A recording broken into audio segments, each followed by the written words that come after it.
Every metalhead likes to collect stuff. There's just something about us that will make us literally fight each other over guitar picks, drumsticks. We'll spend all the money we save on overpriced merchandise we're getting ripped off for. Basically, if it's black and has a band logo on it, metalheads will turn into hoarders. And I am no better. I've collected a couple of trinkets and trinkets over the years that I've managed to save up, and I thought it would be cool to make a quick video here showing it all off. Because I've got some comments from people asking to see what shirts I have, see what collectibles I have, and well, here you go. Behold my stuff. So headbang the like button, stage dive onto the subscribe button, and windmill the video to your friends. If you're a fan of the channel and you'd like to show your support, consider becoming a member. Memberships are only 99 cents a month, and each one really helps me toward my goal of creating a life-size Godzilla to invade Canada. So why don't we start with the shelf of heavy metal, as I like to call it. Just a little corner, mostly of things I've collected at festivals, and kind of just random knickknacks here. We've got this Know Your Corpse paint poster that I got at Hellfest in 2019, and it is pretty fantastic. It goes through a big list of black metal / spooky musicians over the years, including the scariest of all, the most Krieg, the most cult. Yeah, and we got the shelf of knickknacks down here. We have a wrapper from Behemoth's Chocolate that a buddy gave me, actually. I don't even think I actually ate the chocolate. I think he just gave me this. This is a drink token from the Heavy Metal Beach Party, the unofficial pre-party that takes place for 70,000 tons of metal. This was, I think, for 2020, maybe? Also for drink tokens, we have from Metal Camp, €1 cup deposit. This is from Metal Camp 2012, actually, which is when Little Bo Prick had stolen it, so I should probably throw this away.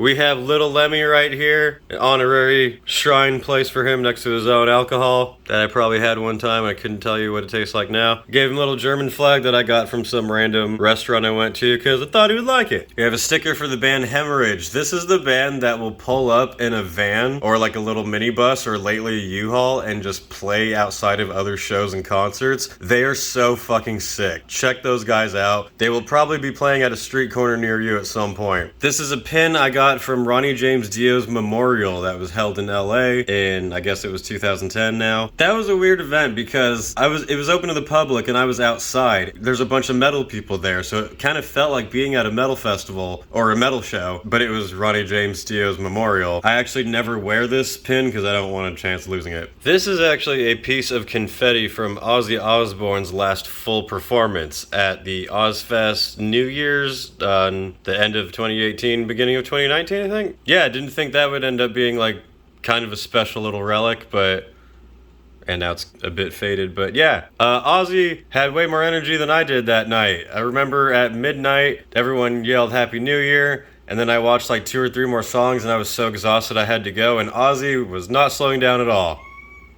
Right? This is my wristband from the Whiskey A Go-Go performance by Bruce Dickinson, and that is supposedly his autograph down in the corner. If you watch the video I took, I asked him to sign the wristband. Then we have Mini King Diamond right here, always putting unholy blessings upon the house of metal. Grandma! This is Lamb of God's non-alcoholic beer. My friend brought it over one time and we drank it because it's metal and Lamb of God, and like halfway through we were like, why the fuck are we drinking this? I mean, sure, it tastes good, but I don't understand the point of drinking non-alcoholic beer, and I don't drink, but I'm fine with water, so I don't know. Back up a little bit before I get to the other stuff. This is a cup cooler from Psycho Las Vegas. What year does that even say on it? 2016? I didn't even go in 2016. They gave it to me a different year. This was my badge for the mega cruise that happened in, I think that happened in, oh yeah, 2019 right there. That was a metal cruise that took place like 20 minutes from where I live, and that was awesome. Casually get over there, jump on a boat, and see metal. Definitely not as cool as 70,000 tons of metal, but that was a good time too. Then all along the back here I have festival cups. This is from Wacken 2012, and I put the ticket in there even. When you go to Wacken, if you buy a big beer, they give you one of these big ass mugs, and you can keep this for the entire festival and just keep refilling it. It's great. Or you can get one of the smaller cups at Wacken. You probably get both. And we have the Hellfest cups in here too. A bigger Hellfest cup. I believe this one's from 2019, I think. And I have some of my That was awkward. And I have some of my spare wristbands in here, because I already put the other ones on my jacket. I already showed you the Motorhead stuff. Then we got Vakken 2011. This was my first Vakken mug and ticket. That was a good time. It barely rained there. Here we have mostly the room keys from the metal cruises I've been on. This is the drink card for Hellfest, so that's a separate thing. But yeah, this is my room key for Mega Cruise. Then we have 70,000 tons of metal gold, silver. This is the first one you get on 70,000 tons when you go. And then whichever one this is. Oh, that was the latest one. Okay, so yeah, first time going, got this one, then this one, and then this one, and then this one. Then all along the back, I stacked the festival booklets from the early festivals I went to. I've been to many more, but these were my first ones. This is Hellfest 2008, my very first European festival. And then we've got Graspop 2008, which I went to right after. This was actually autographed by, I think, Chuck Billy? Or no, this was autographed by Testament, and it's just kind of hard to see now. Or was it? Who autographed this? I don't fucking remember what band had autographed this. Download 2010, one time I went to Donington, saw AC/DC, Rage Against the Machine, and Aerosmith, actually, who were great. Hellfest 2010. Vakken 2012, 70,000 tons of metal. We've got, I think, 15, 2020. We got Hellfest 2019 back here. Oh, come on. Come on. Go in your home. Go in your home. Why didn't you just go home? That's your home! Are you too good for your home? Answer me! We got 70,000 tons of metal 2024 booklet. And the reason why this is fucking up, we've got from this year Tulminator rolling papers. They thought of everything. Well done. And that is the heavy metal shelf. Moving on. So here we have some heavy metal related books. Well, this first one is the booklet from Ronnie James Dio's memorial. So everyone who attended was given this, and it has pictures of Ronnie, statements from friends of his over the years about his passing.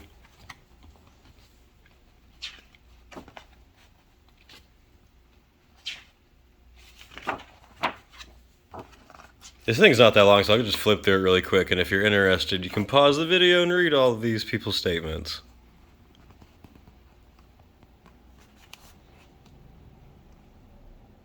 Speaking of Dio, I got this book at Comic-Con, I think last year, maybe? This is a graphic novel of Holy Diver. It goes through, I'm not sure if it goes through the album, or I think it goes through the whole album.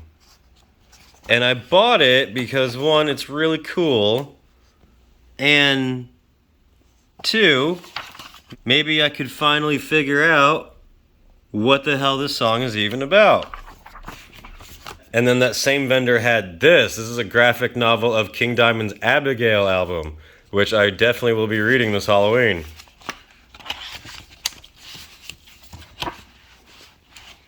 Pretty cool, pretty cool.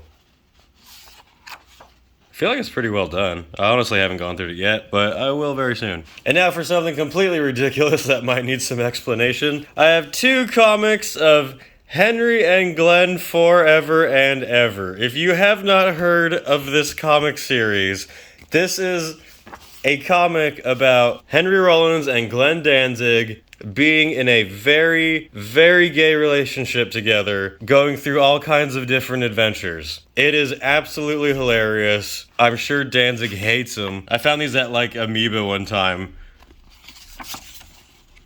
And a lot of it is like Danzig being a little brat, getting picked on by his grandma.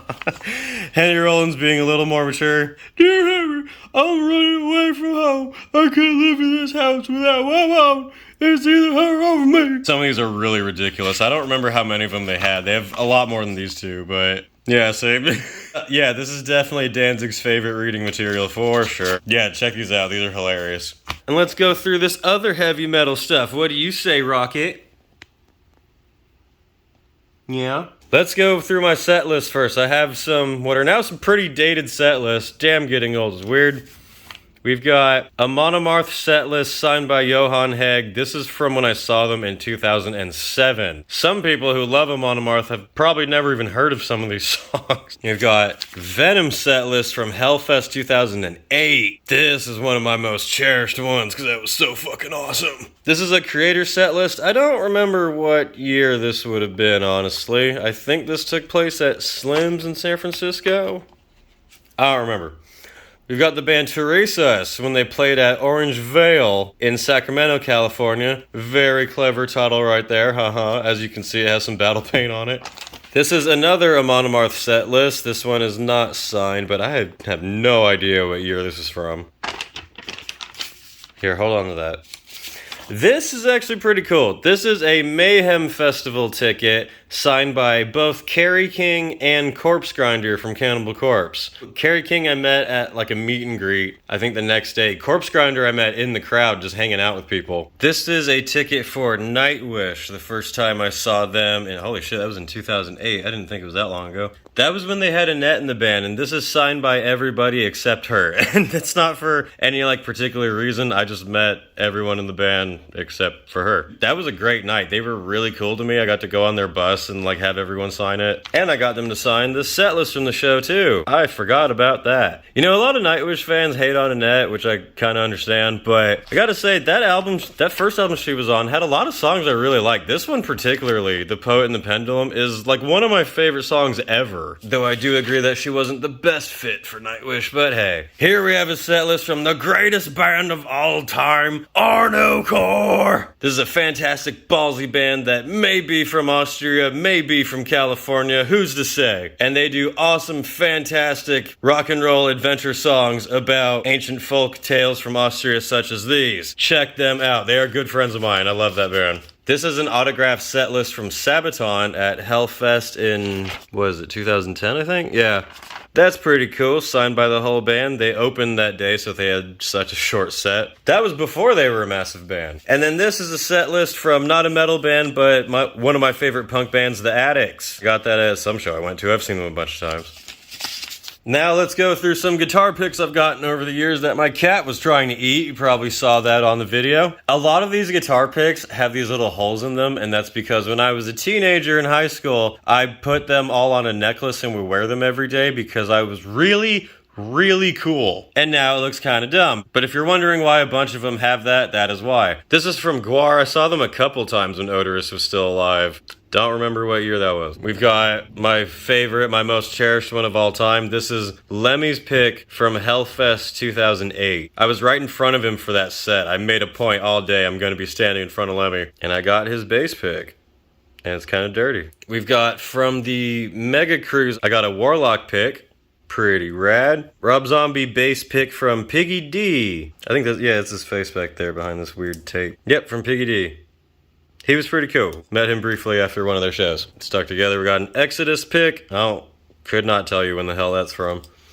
We got an Monomarth pick. Also back before they were really huge. This is when they were playing, I believe this is when they were selling out clubs in America at the time, but they were still playing clubs. This is a Blind Guardian pick from the first time I saw them in San Francisco. We've got another Monomarth pick from the other guy in the band. This is a local band to LA called Hellcross. They're really fun. You should check them out. We got a Death Angel guitar pick, and I believe this is also from Hellfest 2008, actually. This is Orion's bass pick from Behemoth. Lamb of God guitar pick from the Mega Cruise. We have one more Monomarth guitar pick that I stupidly put the holes in right there. Damn, Past Why, you're dumb. And lastly, this is a Metallica guitar pick I got at Aftershock in 2021. That was the show that I broke my leg, and if you're wondering if Metallica is worth breaking a leg for, no. Some concert tickets that I saved over the years. Yes, kids, back in the day, concert tickets actually came in a physical form. It was often mailed to you. This is from the very first time I saw Slayer in 2007 as just a wee little metal lad. This is the ticket from Graspop 2008. Download 2010. What the fuck even happened to this ticket? Another Vakken ticket from 2011. Not a metal ticket, but this was in here. Dita Von Teese Burlesque. in 2014. She actually put on a hell of a show. This one here is Children of Bodom at the Warfield 2008, and it's signed by Alexi Laiho, but it's signed on a part with a bunch of private information I can't show you. Ticket to Iron Maiden in 2008. This was the very first time I ever saw them. Ticket to Alice Cooper in Orlando, Florida. I remember this. Me and my girlfriend at the time went to Universal Studios for the day, not even knowing that Alice Cooper was playing, and just saw an ad for it, and we were like, holy shit, let's go. And that was awesome. I've seen Alice thousands of times now. Devin Townsend Project in 2010, also at Slim's in San Francisco. Slim's is where I saw a lot of my first concerts, and it is not there anymore. Another Alice Cooper ticket for the Warfield in San Francisco, 2009. And this is by no means all of the shows I've been to over the years. This is just some that I happened to save. This is Volbeat at the Revolution in Florida. They used to be pretty alright. We've got not metal, but also very metal. Star Wars in concert. This is where they had a full orchestra playing all the songs while they showed clips from the movies. Anthony Daniels was there. We've got the Metal Masters Tour. This tour was insane. In 2008, it was Judas Priest with Heaven and Hell, which was Black Sabbath with Dio singing. Also Motorhead and Testament. Craziest lineup ever. And it was $25 for the ticket. Now it would be like $1 million. We got Lamb of God at the Ventura Theater. That was for my, I think, 17th birthday. Camelot with Leaves' Eyes. Holy shit. I met one of my best friends to this day at this show. And I lived in Northern California, and this is down by Disneyland. And I was definitely not old enough to drink, so it's funny that it says 2 drink minimum on there. We've got Amon Amarth in 2007. Also at Slim's, only $20. We've got Dragon Force at the Ballroom in San Francisco in 2008. They still had the original singer at that time. We've got a Metal Camp 2012 ticket. So this is when Little Bo Prick stole it, so boo. It's right there at the shirt. I'm going to set those on fire after this video. We've got Iron Maiden 2013. That was a show where everything was on fire, I think, because they like to do that in San Bernardino. This was the first time I saw Danzig at the Warfield with Dimmu Borgir on the Blackest of the Black tour. And this was the last tour date, so they were all pulling pranks on each other. So I remember during Dimmu Borgir, Moonspell came out on stage and set up like a chess table, and we're literally just playing chess while the band were playing. And then during Danzig, one of the Dimmu Borgir guys walked out dressed as a pizza delivery guy and tried to hand him a pizza box, and Danzig just kicked it out of his hand and kept performing. That was fun. Black Sabbath at the Oracle Arena. That was the last time I saw the sort of OG reunited Black Sabbath. We've got Kiss Alive 35 tour in 2009, because I used to be alright with paying money to see Kiss a long, long time ago. Got a Lamb of God ticket from 2009. I don't even remember what show this is at all. Trans-Siberian Orchestra. This is sort of metal. It was Savatage, the band, and they turned into Trans-Siberian Orchestra. They play epic Christmas music. They tour every year. I fucking love them, actually. This was the first time I saw Blind Guardian in 2010 in San Francisco. This is Cradle of Filth, signed by someone. I don't remember if this is signed by Danny Filth or someone else. I don't know. We've got a Judas Priest ticket with special guest Whitesnake. That show I got to be in the pit for, and that was awesome. First time I saw Gwar in 2008. If you're wondering why the ticket looks this way, then clearly you don't know Gwar. We got the invaluable... Oh, this was the first time I ever saw Dimmu Borgir, back when they used to actually tour. We got a ticket for the Addicts at Slim's 2013. That might have been the first time I saw them. Hordes of Chaos tour with Creator. I think Exodus was on this tour too. That was fucking sweet. Got another Addicts ticket. Got the most metal ticket I have in my collection. LL Cool J with Ice Cube, Public Enemy, and De La Soul. That was a fucking great concert. Back to metal, we've got Amon Amarth with Fear Factory at the Regency in 2010. And then we've got a 70,000 Tons of Metal ticket. Now, 70,000 Tons does not do tickets like this. This was some fan made these as like a collectible thing, but it's still pretty cool. And then we have a ticket to Rob Zombie with Marilyn Manson in Concord 2018. This was the last show I went to before I moved to Southern California. And now that we got through all of those, time to go through the shirts. Every metalhead has a pretty large collection of shirts. So I'd say mine's really not that big compared to most other metal people. Metal Camp 2012, again, this should probably be incinerated. But before we do that, it was the first time I went to Tolman, found out about Slovenia, saw all of these bands there. It's funny to go through old festival t-shirts and see the bands at the very bottom and be like, oh my god, that band's huge now, and I had no idea. This is Hellfest 2010 festival shirt with probably some examples here. That was a pretty rad year. And we've got Cashapp 2008, my second European metal festival. I went to both Hellfest and Cashapp back to back. Mostly this year I thought the headliners were sick and I'd never been to a major festival, so I was like, oh my god! But I haven't been back to Cashapp yet, but I would like to. My first festival shirt, Hellfest 2008. Headliners were Slayer, Motorhead, and Venom.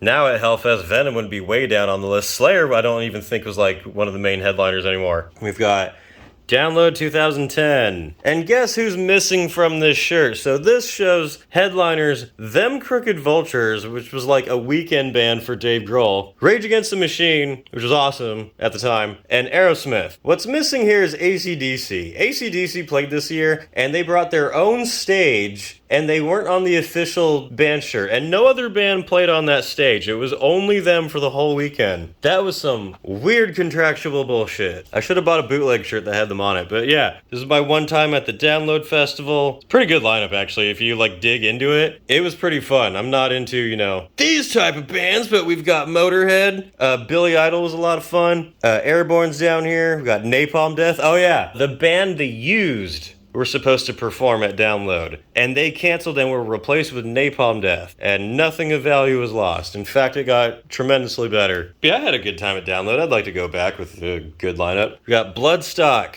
Open Air. This is from 2011. I don't even remember what year I went. I haven't really worn this one much, so that's why it still looks so good. And then we've got a Psycho Las Vegas long sleeve. This one doesn't have any bands on it or anything, but it just looks really cool, and I don't have that many long sleeves because I live in California.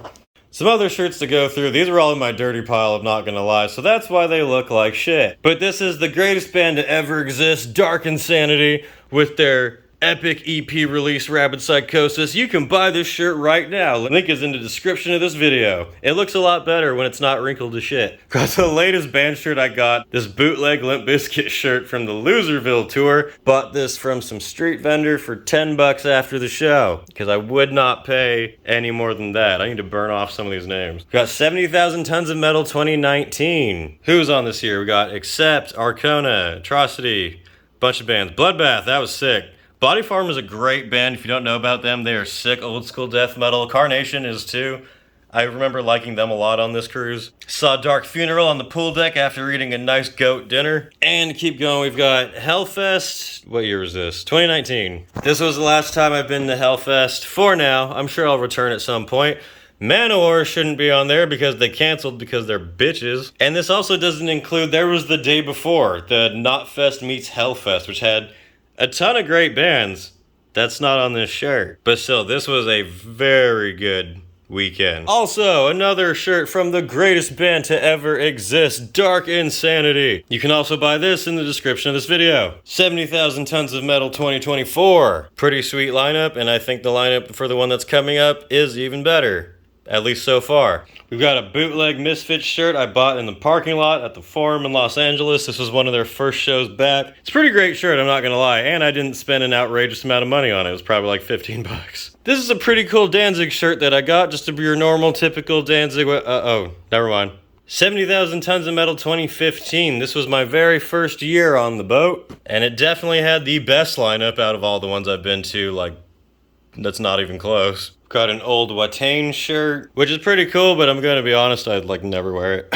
This is a shirt from my homies band Disciples of Death. This is actually my guitarist's other band. You should definitely check them out. They are awesome, despite the logo getting faded on this shirt. They are a sick band. I've actually filled in for vocals for them a few times. Show the homies some love. This is a shirt from my very first death metal show I went to, Hypocrisy, touring for the Virus album. Still one of my favorite death metal albums.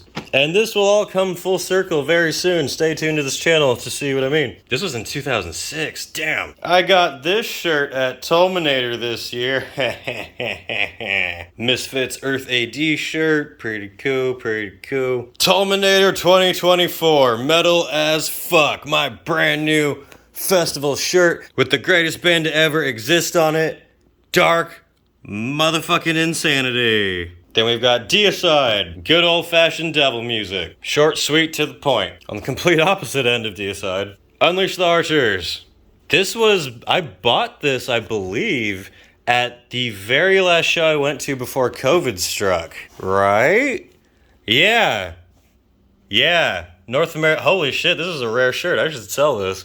North American Tour 2020. Most of these got canceled because of COVID. That's crazy. Yeah, I went to this show, which was weird because they had Unleashed the Archers playing with a bunch of Christian hardcore bands. I don't know, but Freaks on Parade, Rob Zombie, Alice Cooper with special guest Ministry. Holy fucking shit, this show is so good. Then we've got Milwaukee Metal Fest from this year. Pretty sick artwork. I've got a video on my time at this festival if you would like to check that out. And we've also got another shirt from the greatest, ballsiest band of all time, Arnocorps. Seriously, check them out. You will gain muscle mass, I promise you. My Vakken 2011 shirt. This is very much a at-home, in the winter, being lazy, comfortable shirt. I still really like it. This lineup was quite good. Oh yeah, see what I was talking about? Where like big bands now, you'll find them really small in the lineup.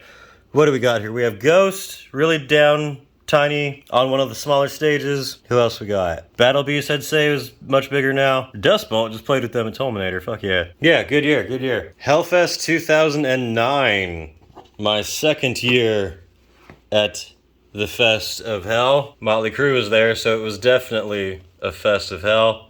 They were actually still good at that time. They were really fun then. Bit of a weird lineup, but it was fun. And getting down to the finale here, we have Vakken 2012, the year that it rained so much, and it sucked so much, and I haven't been back since then. I would love to, depending on the weather.